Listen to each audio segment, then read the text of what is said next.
Exceção de pré-executividade. Quem poderia prever que essa ia ser a peça cobrada pela OAB na segunda fase trabalhista do exame 43? Talvez você tenha feito a prova e está agora frustrado, está apreensivo, ou está só estudando para a próxima prova da OAB e quer aprender com base nas provas passadas. Então eu te convido a assistir esse vídeo, que eu vou comentar aqui tanto as questões escritas quanto a peça que caiu no exame 43 da OAB. Olá, tudo bem com você? Meu nome é Lívia, eu sou advogada e procuradora do município e atuo na área do direito do trabalho. Aqui eu compartilho dicas sobre concurso, dicas sobre direito, curiosidades jurídicas, um pouco das minhas experiências com provas.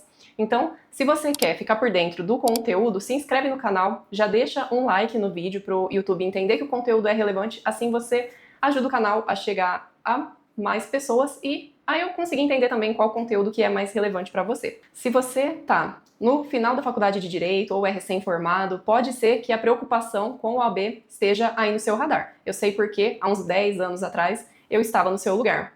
Eu tentei, a primeira vez, fazer a prova da OAB quando eu ainda estava no último ano da faculdade, porque, né, já estamos ali com a preocupação do TCC, para que não colocar mais uma preocupação que é passar na OAB? Me conta já aqui nos comentários se você está nessa situação de estar no último ano de faculdade, tentando conciliar tanto a OAB quanto o TCC.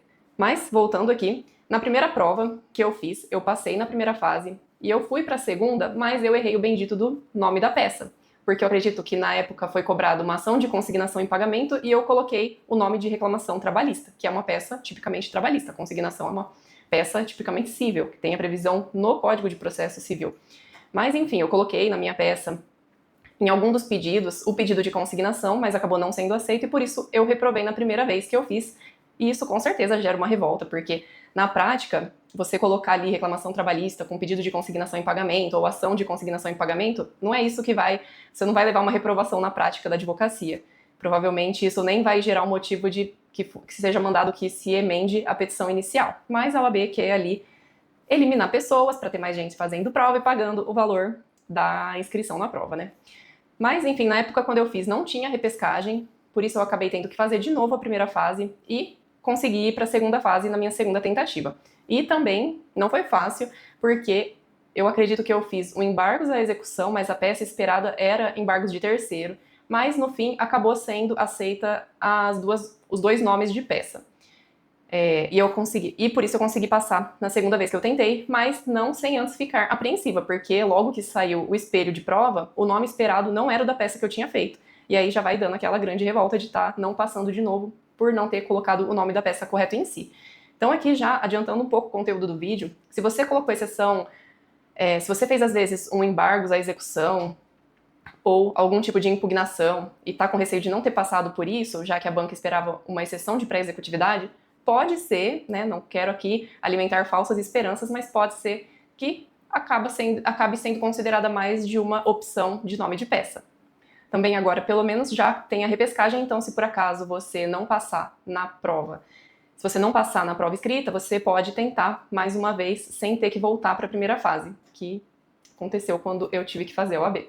E por que eu tô falando aqui, né, não tô indo direto para a correção das questões? Porque pode ser que você tá num lugar de frustração, de pensar em desistir de tudo, e eu quero te dizer que é normal esse tipo de coisa, tanto na prática da advocacia, quanto em concursos. É normal você ficar frustrado, você se prepara muito para uma coisa, mas no fim o resultado não vem conforme você esperou. E talvez nisso a OAB te prepare também para o que é a vida no meio jurídico, que é que você tem que ter persistência e não pode desistir na primeira dificuldade. Se você for ser advogado, esse tipo de dificuldade vai ser muito comum. Pode ser que você não consiga uma decisão favorável na primeira tentativa, você vai ter que recorrer, pedir reconsideração. Então não se dê por vencido nas primeiras dificuldades. Isso vai fazer de você um profissional melhor, tanto na advocacia, quanto se você for fazer concurso. Enfim, aprenda a lidar com a frustração e siga em frente. Uma hora você vai conseguir passar. Se você não conseguiu dessa vez, não desiste. Porque tem uma frase que é muito verdade que é: só não passa quem desiste. Se você continuar tentando, uma hora você vai conseguir passar. Prova depende também de sorte, depende de você, às vezes, como que você tá ali no dia. Então,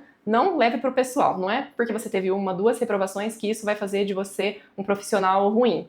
Pelo contrário, às vezes isso já vai testar e fortalecer a sua resistência, vai fazer de você um profissional ainda melhor do que você seria se você tivesse passado de primeira, por exemplo.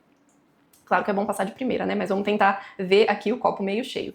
Então, agora depois desse pequeno recado motivacional, eu vou começar comentando das questões escritas, porque eu acredito que é melhor você começar fazendo a prova pelas questões escritas. Em regra, elas tendem a ser um pouco mais objetivas, então você já garante ali a resposta delas, em vez de começar pela peça e às vezes demorar muito tempo e ficar sem conseguir fazer as questões. Então eu vou responder aqui como também uma forma de sugestão de ordem da resolução da prova. A primeira questão, ela trazia basicamente um casal de bancários, um sendo gerente geral e um gerente de agência, que ambos recebiam salário mais gratificação de 100% e eles acabam entrando na justiça pedindo para receber horas extras. Na letra A, foi questionado em relação ao Jorge, que era gerente de agência, qual seria uma linha argumentativa de defesa para a contestação. Se você está fazendo uma contestação, você tem que achar argumentos para falar por que eles não teriam direito a essas horas extras. Em relação ao Jorge, que era gerente de agência, o enunciado deixa bem claro que ali ele era de fato um funcionário com poder de gerência, porque fala que ele tinha uma carteira de clientes, assinatura autorizada, tinha assistentes, demonstrando que ele tinha um efetivo poder de gestão ali dentro da agência. Além disso, outra deixa do enunciado é que eles recebiam gratificação de 100%. Então, com base nisso, o artigo 224, parágrafo 2º da CLT e a súmula 102, inciso 4 do TST, indicam que aí ele não vai ter direito a receber as horas trabalhadas acima da sexta como horas extras. Ou seja, ele não era ali um bancário normal, disfarçado de gerente, que teria como receber horas extras a 7ª e a 8ª trabalhada. Na letra B, queria saber da Sônia, que aí ela sim era uma gerente geral, que trabalhava mais até do que 8 horas. Mas nesse caso, com base no artigo 62, inciso 2 da CLT e súmula 287 do TST, ela acaba sendo configurada como um funcionário de confiança, que não se submete a controle de jornada. Por isso, a resposta teria que ser nesse sentido. Como gerente geral, e com base nesse artigo e nessa súmula, ela não teria direito a receber horas extras. Como que eu consegui achar essas respostas, né? Eu tentei simular para dar uma dica também para como que você poderia resolver a prova. E essa é uma dica que vale, pelo jeito, desde quando eu estudava para a UAP, que é ter familiaridade e noção de como lidar com o índice remissivo, tanto de súmulas quanto da CLT ou CPC, por exemplo. Nesse caso, eu, vendo o tema que era de bancário, já fui direto procurar no índice de súmulas sobre bancários. E aí lá já fez remissão ao artigo e na CLT também, se você procurar, acaba tendo a indicação. Então, uma dica muito importante para provas escritas, que você tem acesso a material de consulta, é ter familiaridade com o material de apoio. Eu também não tenho certeza como está sendo permitida a marcação do material de consulta, mas nas provas que eu fiz, que era permitido marcar, eu pegava assuntos que tinham recorrência, por exemplo, verbas relacionadas a salário. Eu ia lá e grifava de verde, colocava um clips na folha, porque aí se a pesquisa pelo índice remissivo falhar, eu tenho um resguardo ainda de poder falar, não, esse assunto é sobre salário, eu vou procurar tudo que tiver cor verde. Porque às vezes você acha um artigo e nesse artigo tem remissão a outros lugares que você pode achar informação sobre aquele conteúdo. Então é meio um trabalho de detetive, questões discursivas, principalmente do que eu vejo em provas da UAB. A segunda questão envolve 4 empregados, e aí cada um deles teve uma falta por um motivo, e você tem que identificar qual das faltas é justificada.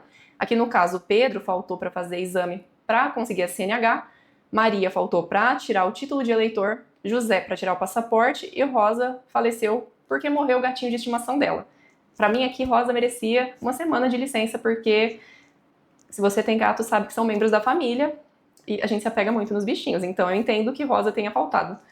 Com base na CLT, e aqui a resposta era com base na CLT, só a falta de Maria para tirar o título de eleitor é que é considerada uma falta justificada. Isso com base no artigo 473, inciso 5 da CLT. Aqui também, fazendo uma pesquisa no índice, por falta, já vai ter lá falta justificada ou falta injustificada, alguma coisa assim, e você consegue acessar aqui, conseguiria ter tido acesso aqui à resposta desse item.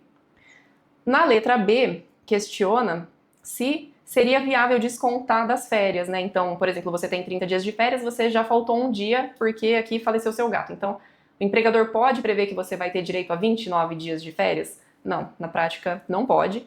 Isso está previsto no artigo 130, parágrafo 1º da CLT. Outro ponto aqui que eu aproveito para já colocar é que até 5 faltas injustificadas também não implica em perda do direito de férias. Então, se você tiver 5 faltas injustificadas, você pode ter o desconto do salário, mas isso não vai prejudicar o seu direito de férias. Agora, a partir de mais de 5 dias de faltas injustificadas, acaba tendo uma redução gradativa da quantidade de dias de férias que você vai ter, ou o seu cliente. A questão 3 trazia uma dirigente sindical que está ali organizando um motim para conseguir forçar a empresa a conceder os benefícios que ela entendia que eram devidos. A letra A queria saber se ela poderia já ser assim mandada embora por justa causa direto. E no caso não, isso porque Sônia, enquanto dirigente sindical, ela possui uma garantia provisória de emprego desde o registro da candidatura até 1 ano após o término do mandato, conforme artigo 543, parágrafo 3º da CLT. Aqui também, fazendo uma pesquisa por índice remissivo de estabilidade ou dirigente sindical, eu não lembro qual das duas alternativas que eu usei quando eu fui tentar responder, e eu achei. Então, ela só poderia ser dispensada após a apuração da falta por meio de inquérito para apuração de falta grave, o que está no artigo 853 da CLT, súmula 379 do TST e súmula 197 e 403 do STF. Aqui eu nem acho que essas súmulas do STF são tão relacionadas, mas no fim, na dúvida, coloca ali, não está com tempo de ver, mas você vê que o artigo que faz sentido, faz remissão à súmula, a outro artigo, eu não vejo por que não colocar também na resposta. Pode ser que esteja no espelho, pode ser que não, mas o que está ali em abundância não vai fazer falta. É melhor estar sobrando do que depois você ver no espelho que deixou de colocar porque achou que não era pertinente, mas o examinador, que é quem importa, achou que era pertinente sim. Então, na dúvida, coloca. Não vai colocar também em coisa que não tem nada a ver, mas se tem alguma relação com o assunto, não vejo por que não colocar. A letra B, daí, queria saber se a Sônia, enquanto uma empregada estável, poderia ela mesma pedir demissão da empresa durante a estabilidade. No caso, o empregado estável, ele pode sim pedir demissão, mas para esse ato ter validade, ele deve ter a assistência e passar ali pela homologação do sindicato. Isso está no artigo 500 da CLT. A questão 4, por fim, ela queria saber sobre a possibilidade de descontar valores do acerto rescisório de um empregado que causou ali um prejuízo para o empregador. No caso, por regra, você só pode descontar em caso de dolo, mas é possível que tenha uma previsão ali no contrato que autorize esse desconto também em caso de prejuízo causado por culpa, que era o caso do exercício aqui, que falava que tinha sim essa previsão no contrato da Maria para que fosse realizado o desconto também em caso de culpa. Então, no caso, foi válido sim o desconto realizado por culpa do empregado, porque existia previsão nesse sentido no contrato, conforme o artigo 462, parágrafo 1º da CLT. Nesse caso também eu achei a resposta pelo índice remissivo da CLT e na letra B questionava se o valor do desconto estava correto, né? Se poderia descontar ali qual que é o limite do valor que pode ser descontado desse acerto para ressarcir prejuízos causados pelo empregado. Nesse caso, a resposta estava lá no artigo 477, parágrafo 5º, que traz que a previsão que traz que a compensação por danos causados pelo empregado não pode passar do valor de uma remuneração. Na prática, o que a jurisprudência interpreta? Que em vez de remuneração seria salário. Então, no exercício, o salário da Maria era de R$3.000, o desconto sendo de R$2.500, estaria ali dentro, então foi feito regularmente. Antes da gente entrar, então, na peça, algumas dicas finais, quando você for fazer prova desse tipo, se a questão está trazendo letra A, B, C, responda por item. Se questiona, pode ser feito desconto, já coloque sua resposta logo de cara. Coloque sim, o desconto pode ser feito, por isso, aquilo, aquele outro.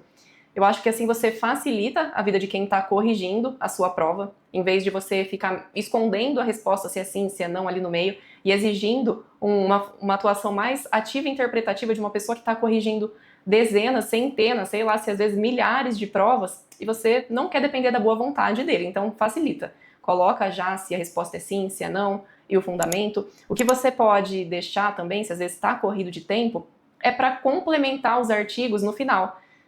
Você coloca lá a resposta, mas não conseguiu achar o artigo, então depois que você terminar a prova, se sobrar um tempo, você vai lá e aproveita para pesquisar e ver se você consegue achar ainda mais artigos para complementar e colocar lá nesse sentido também, artigo tal, tal, súmula x e y, para deixar a resposta mais completa. O importante é evitar deixar respostas em branco Mas se você não está ali achando a fundamentação, responde o que você sabe de conhecimento e depois você dedica esse tempo a colocar o artigo em si.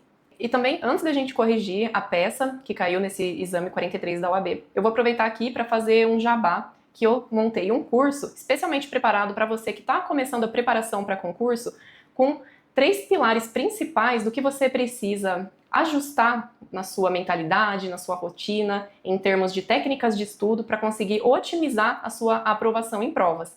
Então, eu fiz de uma forma que era como eu gostaria de poder mandar para a Lívia de 10 anos atrás um pacote de informações para acelerar a aprovação da pequena Lívia lá, que agora já passou em vários concursos, mas que poderia ter conseguido resultados ainda melhores, ainda mais rápidos, se ela tivesse acesso à informação que eu tenho hoje. Então a minha ideia com esse curso é você atingir os seus objetivos num menor tempo, ou às vezes exceder até os seus objetivos. E como eu estou fazendo esse lançamento, o valor está bem simbólico e acessível, porque a minha ideia é realmente ajudar você a chegar no seu objetivo mais rápido. Então confere aqui na descrição e no primeiro comentário fixado. E essa peça que caiu, meu senhor, de exceção de pré-executividade. Do que eu vi, foi a primeira vez que foi cobrado esse tipo de peça na segunda fase trabalhista da OAB. Então, o que você já aprende logo de cara? É que não adianta você acreditar naquele mentor, naquele professor de cursinho que fala assim: eu aposto o meu dente da frente que não vai ser cobrado tal peça, aí peça Y.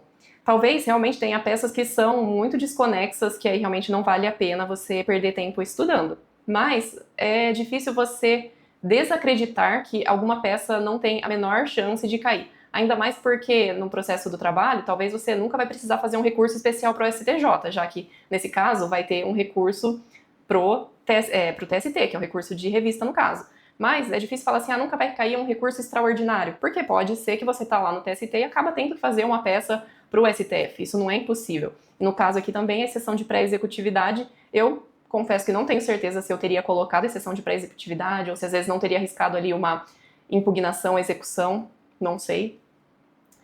Pode ser que eu tivesse reprovado nessa prova da OAB, mesmo com 10 anos de exercício de advocacia, mas, e como eu já disse, caso você tenha errado, não é isso que vai fazer de você ser um profissional melhor ou pior.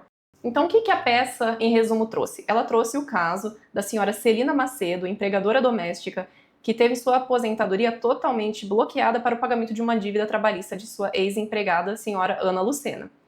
O primeiro problema é que a Celina não foi devidamente intimada do processo. O correio informou que o endereço não foi localizado e por isso a notificação inicial acabou sendo por edital, o que levou à sua revelia e confissão, porque quem que vê edital, né?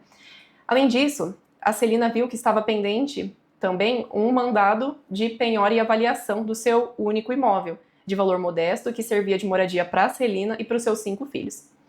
Além disso, outra informação relevante é que em julho de 2022, a reclamante, Ana Lucena, foi intimada para dar andamento na execução, mas abandonou o processo, que só em junho de 2024, ou seja, 4 anos depois, constituiu um novo advogado que voltou a dar andamento no processo e levou a esse bloqueio da aposentadoria e requerimento de penhora e avaliação do imóvel.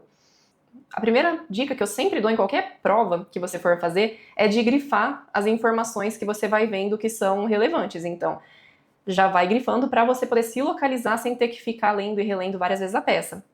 O fato do bloqueio da aposentadoria é importante, que foi requerida a penhora de um único imóvel, que era de valor módico, que a Celina acabou não sendo devidamente notificada, também que houve o abandono do processo e mais de 4 anos depois que acabou sendo realizados os atos de execução. Por mais que você ali ainda não sabe que peça que você vai fazer, pelo menos você já sabe os pontos que você vai ter que dar um jeito de colocar nessa peça, seja ela qual for.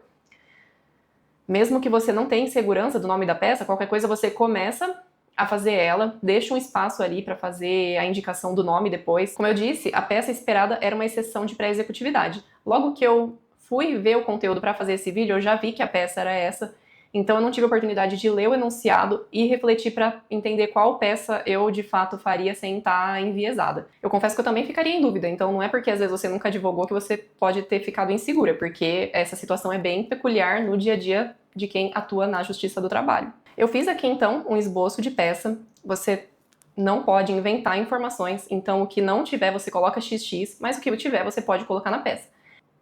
Aqui no enunciado falava que era o juiz da vara 220 de Campo Grande. Então você coloca o endereçamento da peça, tinha o número do processo, o nome das partes. Você coloca aqui então, padrão, né? Coloca o nome das partes, a qualificação, tanto da Celina quanto da Ana Lucena, que você está vindo respeitosamente à presença da excelência por meio do seu advogado. Outra coisa, eu sempre, e até hoje nas peças, eu coloco excelentíssimo a senhor com o azinho entre parênteses, porque às vezes tem uma rotatividade de juízes, enfim, assim você permite que todo mundo se sinta incluído, né? Seja quem está analisando sua peça, homem, mulher, tá ali, tá todo mundo abrangido. E mesmo aqui na prova da OAB também garante uma maior ausência de identificação da peça, né? Você não está identificando que o juiz é homem, que é mulher, enfim, tá bem neutra a sua resposta. Então tem a qualificação, o nome da peça, é uma peça basicamente que não está prevista com um artigo de lei, então seria só o nome da peça mesmo, e os motivos a seguir. Aqui é como eu faria, né? Eu às vezes faço um tópico de resumo do processo para depois colocar os pedidos e a fundamentação jurídica. Nesse caso, na prova, como o tempo é curto, eu já colocaria dentro de cada tópico tanto um resuminho dos fatos quanto o que você quer por causa disso, por causa deles. Então, o primeiro que eu colocaria seria a nulidade da notificação inicial. Colocaria aqui, então, o documento de folhas, ou ID, XX, indica que na tentativa de notificação inicial da reclamada, hora executada, constou que o endereço não foi localizado, o que levou à citação por edital. Todavia, conforme comprovantes de endereço, entre parênteses conta e luz, o endereço estava correto, sendo injustificável a indicação de que o endereço não teria sido localizado. Assim, nos termos do artigo 803.2 do CPC, requer seja reconhecida a nulidade da execução por vício na citação. O vício da citação gera uma nulidade absoluta, porque a regra é que a parte tem o direito de vir a se defender no processo. É até um princípio constitucional do processo o contraditório e a ampla defesa. Então a citação por edital é realmente uma medida muito excepcional e tem que ser tratada com seriedade. Então se foi ali só uma falha do correio, e acontece, de às vezes não achar, cabe ali, para se resguardar, o advogado da própria reclamante, às vezes, tirar um print no Google Maps mostrando, o número tal, tá ali, e garantir que a citação realmente aconteceu, porque senão você às vezes demora anos para conseguir chegar num resultado, numa sentença, enfim, e aí você vai lá tentar conseguir garantir aquela execução e vê que a citação não foi válida, acaba perdendo tudo e tendo que voltar desde o começo do processo. Então, é importante garantir que a citação foi devidamente realizada, se existiam meios para isso acontecer. O segundo item que eu colocaria seria a impenhorabilidade dos proventos de aposentadoria. Aqui também, fazendo uma pesquisa pelo índice remissivo do CPC por impenhorabilidade, é fácil achar a indicação do artigo que fala, que é o 833, inciso 4, que traz que tanto salário quanto proventos de aposentadoria são valores impenhoráveis. Então você poderia, uma sugestão de resposta seria colocar que houve bloqueio total da aposentadoria da executada, conforme decisão e documento de folha ID XX. Entretanto, nos termos do artigo 833, inciso 4, do CPC, os proventos de aposentadoria são impenhoráveis. Ressalta-se que a aposentadoria da recipiente é de um salário mínimo, valor muito inferior ao da condenação e cuja penhora coloca em risco a sua subsistência e de seus filhos. Assim, requer a liberação do bloqueio em razão da impenhorabilidade dos proventos de aposentadoria. Seguindo, então, próximo tópico que eu faria é de impenhorabilidade do bem de família. Colocaria assim: além disso, respeitosamente, requer a reconsideração da decisão de folhas/IDXX de expedição de mandado de penhora e avaliação do único imóvel da recipiente, uma vez que configura bem de família, sendo o único imóvel da parte ré e que serve para sua moradia e de seus 5 filhos com menos de 18 anos. Dessa forma, com base no artigo 1º e 3º da Lei 8.009 de 90 e a revogação do inciso 1º do artigo 3º, que previa a possibilidade de penhora do bem de família para pagar débitos dos funcionários da residência, então esse artigo foi revogado, então a princípio não pode mais penhorar o bem de família para pagar dívidas, mesmo que seja de funcionários que trabalhavam lá, como no caso da Ana Lucena, não é mais permitido. Então requer a reconsideração da decisão expedida.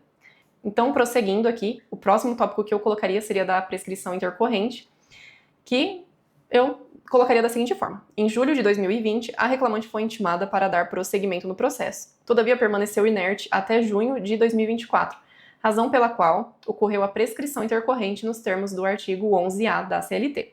Ressalta-se que a prescrição intercorrente é matéria de ordem pública e pode até mesmo ser reconhecida de ofício, nos termos do artigo 11A, parágrafo 2º da CLT. Nessa linha, requer seja reconhecida a prescrição intercorrente da pretensão da reclamante.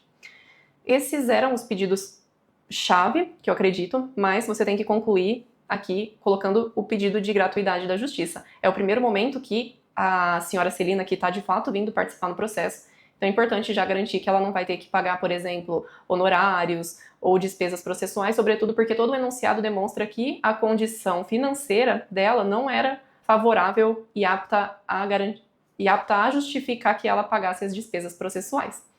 Então, colocando bem direto ao ponto, a reclamada é pessoa física que possui proventos de aposentadoria de um salário mínimo, o que justifica a concessão da gratuidade de justiça conforme previsão do artigo 790, parágrafo 3º da CLT e súmula 463 do TST.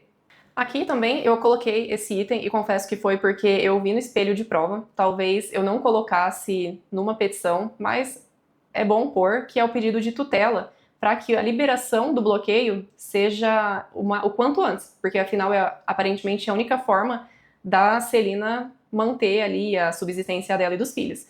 Então, considerando isso, de fato seria bom colocar um tópico de tutela provisória da seguinte forma: considerando o bloqueio de parcela alimentar indispensável à subsistência da reclamada, ora recipiente, requer a imediata liberação de seus proventos de aposentadoria, inaudita altera pars, nos termos do artigo 300 do CPC e 833.4 do CPC. Isso para garantir que, às vezes, o tempo ali entre ocorrer a intimação da reclamante e ela vir a responder e ir para a conclusão e ter uma decisão, isso não acabe prejudicando, de fato, a subsistência da Celina. Então, você pede essa tutela para o quanto antes conseguir desbloquear os valores dessa remuneração.